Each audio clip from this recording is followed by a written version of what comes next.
O blog cafenapolitica.com.br e a TV Cidade Livre, canal 8 da NET de Brasília, trazem hoje o embaixador da Bolívia no Brasil, jornalista José Alberto González. José Alberto González é embaixador no Brasil há uns 5 ou 6 meses e ele vem da Argentina, onde foi cônsul em Buenos Aires. Antes, tinha sido o secretário particular do presidente Evo Morales, ¿no es eso, embaixador? Así es. Muchísimas gracias. Bienvenidos a la embajada. Muy feliz de tenerlos acá y poder compartir unos minutos. Es verdad, estuve trabajando con el presidente cuando comenzaba su gobierno en 2006 y después de un tiempo, evidentemente, me fui para Argentina y después de 3 años y poco en Argentina, estoy aquí desde abril, acá en Brasília. Tá bem. O senhor se considera mais um jornalista profissional ou um militante da causa que levou o presidente Morales ao poder? Bueno, las dos cosas. Yo creo que sí, un poco las dos, ¿no? En realidad, mi trabajo como periodista siempre tuvo un matiz más bien cercano a los intereses de la mayoría en mi país, ¿no? En mi país, como saben muchos seguramente, la gran mayoría de la población atraviesa una situación muy difícil, económica, marginalidad, prácticamente olvidados, ¿no? Hay una palabra que en castellano es ninguneado, o sea, eres nadie, no existes, no eres visible. Entonces, como periodista traté siempre jornalista, exactamente, tener en mi agenda, en mi orden del día, siempre los problemas de la gente, la pobreza, la marginalidad, la falta de oportunidades, todos esos problemas que son comunes a las poblaciones pobres de nuestro continente, ¿no? Certo. Embaixador, nos interessa aqui o tema do Estado plurianual, né, que foi inaugurado pelo presidente com essa nova Constituição que acaba de completar 1 ano e 8 meses. O senhor, o que é que nos diz da experiência desse Estado novo, né, no sentido de novidade, porque a gente não conhece, eu acho que em parte nenhuma do mundo, né, pelo menos com esse nome? Es verdad. En realidad, lo que se ha hecho con la Constitución, además con el proceso constituyente, porque hubo una asamblea constituyente que fue la que escribió esa nueva Constitución, fue un proceso que tenía una demora de casi 200 años, ¿no? Cuando Bolivia se funda en 1825, se escribe una primera Constitución, pero la escriben en ese momento, diríamos, la élite de Bolivia, que era no más del 10%, gente blanca, hijos de españoles o españoles que todavía vivían en Bolivia. Es decir, era muy fresca la república y prácticamente la población originaria de Bolivia, que eran el 90% de los habitantes en ese momento, en 1825, no tuvieron participación en el momento de escribir la Constitución. Esa Constitución siguió vigente hasta hace poco y era una Constitución excluyente. No le permitía a las grandes mayorías existir, ni siquiera existir. Era un tipo de apartheid latinoamericano, ¿no? Una cosa así, un apartheid latinoamericano. Esa es una muy buena descripción. Entonces lo que se hace es justamente reparar esa injusticia, reparar ese error. Y es justamente en el proceso constituyente que primero participan los constituyentes que son mayoritariamente indígenas, ¿no? Entonces ahí ya empieza a cambiar la historia. Mayoritariamente indígenas los asambleístas y se escribe una nueva constitución, obviamente reflejando mucho más los intereses de los indios, de los campesinos, de la gente pobre de mi país. Entonces, diríamos que para empezar, y por eso también se llama plurinacional, ¿no? Porque incluye 36 nacionalidades diferentes, 36. Não? Que são as que vivem no território boliviano. Agora o seguinte, isso em termos aqui de política nacional, claro que política oligárquica, né, que nós temos ainda uma democracia representativa e não participativa, isso nos soa assim meio caótico administrar, gerar isso tudo. Puede parecer complicado, Pero en realidad lo que hace la Constitución es reconocer una estructura que ya funcionaba. Porque esas 36 nacionalidades funcionaron antes que lleguen los españoles a Bolivia, antes de la colonia. Eso ya funcionaba. Eran estructuras jurídicas, sociales, económicas, culturales, que funcionaban. Que cuando llegaron los españoles interrumpieron y dijeron, se terminó. Ustedes ahora creen en Dios, ustedes creen en la Biblia, ¿no? Y llegaron con el capitalismo, llegaron con las formas de explotación del hombre por el hombre. Cosas que para los indígenas eso no existía, eran cosas nuevas. Entonces, lo que se hace con la Constitución no es volver 500 años atrás, no, es volver al camino, es retomar el camino. Esa es la diferencia. Es decir, en muchos casos, las instituciones que funcionaron antes de la colonia han sido reconocidas ahora. La justicia comunitaria, por ejemplo. Que mucha gente entiende que justicia comunitaria es ojo por ojo, diente por diente. Y no es así. La justicia comunitaria tiene, como tiene la cosmovisión de los pueblos originarios de Bolivia, el respeto absoluto por la vida. Mucha gente cree que justicia comunitaria es al que roba o al que comete un delito matarlo. No, no es así. No es así, eso no es evidente. Los peores delitos dentro de la justicia comunitaria son castigados, por ejemplo, con la expulsión de la comunidad.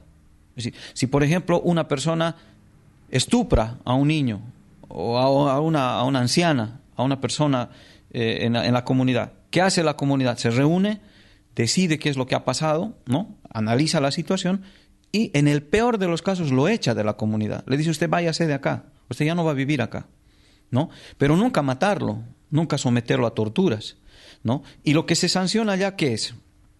Por ejemplo, cuando la gente no cumple su trabajo comunitario. Decimos, el sábado toda la comunidad tiene que ir a trabajar para mejorar la escuela. O tiene que ir a trabajar para mejorar el sistema de riego. Si la persona no va a trabajar, tiene una sanción. Esa es la justicia comunitaria. Y es evidente que en muchos casos hay castigos físicos, ¿no? Y evidentemente hay también situaciones en las cuales a la persona se le hace pasar un momento muy desagradable. Si una persona se roba, por ejemplo, una vaca o una oveja de un vecino, lo que hacen es, con un chicote, ¿verdad?, con un látigo, pegarle unos 3 o 4 latigazos públicamente, para que la próxima vez que esta persona pretenda hacer una cosa semejante, la va a pensar bien. Va a decir, yo antes de que me peguen, antes de que me humillen, prefiero portarme bien. Entonces, esa es la justicia comunitaria que funcionaba antes de la colonia y que es la que está funcionando ahora. ¿Cuál es la parte complicada? ¿Cuál es la parte difícil? Cuando tú tratas de armonizar un sistema de derecho que reconoce a las dos justicias. Es complicado, pero no es imposible. Se está trabajando en esto y lo primero que se ha hecho es reconocer a ese sistema judicial que estaba escondido, que funcionaba, porque en el campo, en el área rural, estas prácticas funcionan. No es que no funcionan, funcionan, ¿no es cierto? Y mucha gente trata de resolver sus problemas en el ámbito de la justicia comunitaria. Pois é, então, agora com essa experiência, né, já passados 1 ano e 8 meses, qual é mais ou menos o balanço que o senhor faz, né, da atuação do governo já atuando sob a nova Constituição? En realidad, hay que decirlo, cambiar de constitución puede ser muy fácil. Lo complicado es aplicar la nueva constitución. Durante todo este tiempo se ha venido trabajando en las grandes leyes, ¿no? Porque imagínese usted, una nueva constitución obriga a que cambiemos todas as leis. Não, é isso. Não é exatamente nesse aspecto que eu quero abordar. Sim. Eu quero saber como é que é na prática, na vida prática, né? Se o país tem evoluído, se a economia não chegou a ser interrompida, não teve o seu curso normal interrompido, se isso foi bom. Eu soube que, por exemplo, que a Bolívia foi um dos poucos países latino-americanos a decretar o fim do analfabetismo com o reconhecimento da Unesco. Para mim, isso também se revelou um fato auspicioso. Evidentemente, no, seguro. No, yo, perdone, en realidad lo que pretendía era estrictamente en lo referido a la Constitución, que es lo que está cambiando a partir de la Constitución. Yo le voy a decir que prácticamente desde la llegada de Evo Morales al gobierno han habido una serie de medidas al margen de la Constitución, como por ejemplo la nacionalización de los hidrocarburos, ¿no? Que eso se ha hecho en mayo del año 2006. Eso fue antes de la Asamblea Constituyente y tuvo un impacto muy fuerte porque justamente gracias a la recuperación de los recursos naturales para el Estado... Principalmente o petróleo e o gás, né? O gás, exatamente. Certo. Isso é um tema para nós brasileiros um tanto sensível, né? Porque se acusa o Evo Morales de ter nos tomado a nossa Petrobras de lá, né? Evidentemente, es un tema muy sensible, que es comprensible porque finalmente Petrobras es una empresa del Estado, digamos, más allá de cualquier análisis que se haga, beneficia a la población brasilera. Lo que pasaba en Bolivia era que nuestra empresa, nuestra Petrobras, si vale el término, no era nuestra, era de las transnacionales. Y mire usted, para que se dé cuenta la gente qué importante que era para nosotros poder tener nosotros el control de nuestros recursos. Las empresas transnacionales, entre ellas Petrobras, que en Bolivia es una transnacional, porque Petrobras es una empresa estatal en Brasil, pero en Bolivia era una transnacional y actuaba como Repsol, como Chevron, como Standard Oil, como cualquier otra. Tenía las mismas formas de comportamiento. Aquelas normas y reglas altamente draconianas, ¿né? Absolutamente. Y mire cómo son de draconianas, y a los amigos que nos están viendo. En el negocio petrolero en Bolivia, el 82% era para las empresas. 82%. Simplemente dejaban un tributo de 18%, ¿no? Entonces, lo que se ha hecho ahora es invertir, hacer al revés y que las empresas paguen 82% de tributo y se lleven el 18%. Agora, esse dinheiro ganho com a nacionalização, ele foi aplicado no que exatamente? En replicar experiencias muy parecidas a, por ejemplo, la Bolsa Familia, muy parecidas a diferentes mecanismos de ayuda que tienen acá en el Brasil, por ejemplo, para las personas idosas, ¿no? Es decir, nosotros en Bolivia, gracias a estos recursos, se ha logrado garantizar, por ejemplo, para las personas mayores de 60 años, ¿verdad?, una renta anual de $350, más o menos unos... Unos salário mínimo, unos né? $700 más o menos por año. Por año, exactamente. Se ha garantizado un bono que se llama Juancito Pinto, que es como una bolsa escolar, ¿no?, que le dan a la familia un soporte económico que es muy pequeño, pero que es importante y hace que los niños primero no dejen la escuela, no abandonen la escuela y además cumplan su rol de vacunación, etc. Una cosa muy parecida a la que han hecho acá en Brasil.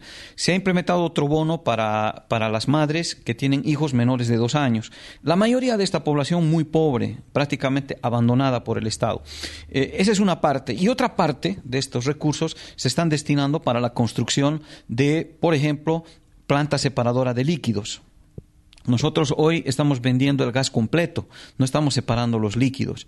Y es absurdo porque Bolivia exporta el gas y después importa gasolina o importa diésel. ¿Por qué? Porque no tenemos una planta para distribuir. Es decir, a ninguna empresa transnacional le interesó hacerlo porque para ellos era un negocio, porque ellos sí separan los líquidos y los venden separados, ¿no? Ahora ese negocio queremos hacerlo nosotros, no queremos perder ese negocio, ¿verdad? Entonces, va más o menos por ahí. Se ha avanzado, son recursos importantes que han permitido generar una red social, digamos, para contener a la gente más pobre en nuestro país. Tá bem. Embaixador, nós vamos, no próximo bloco, abordar um tema específico de sua profissão de origem, que é o jornalismo, ou mais, de forma mais abrangente, a mídia, né? A política de mídia que o presidente Evo Morales está implantando naquele país.